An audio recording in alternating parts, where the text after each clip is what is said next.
আয়াতুল কুরসি আমরা প্রায় সবাই জানি, কিন্তু কখন পড়লে সবথেকে বেশি উপকার পাওয়া যায় জানেন?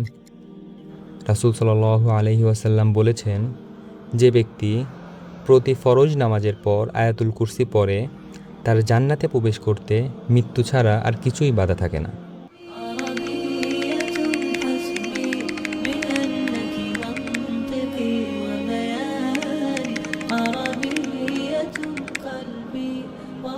আয়াতুল কুরসি হল পবিত্র কুরআনুল কারীমের সূরা বাকারার 255 নম্বর আয়াত।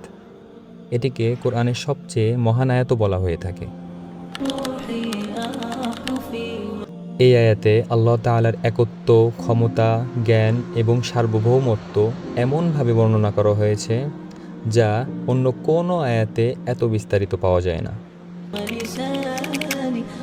আবু হুরায়রা রাদিয়াল্লাহু তাআলা আনহু হতে বর্ণিত, যে ব্যক্তি ঘুমানোর পূর্বে আয়াতুল কুরসি পাঠ করবে, আল্লাহ তাআলা তার জন্য একজন রক্ষক নিয়োজিত করবেন এবং শয়তান তার কাছে আসতে পারে না।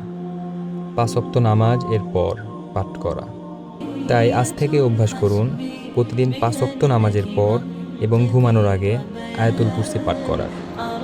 1 মিনিটে এমন আরও বিভিন্ন ইসলামিক টপিক নিয়ে আলোচনা পেতে আমাদের সাথেই থাকুন। আল্লাহ আমাদের সবাইকে আমল করার তৌফিক দিন।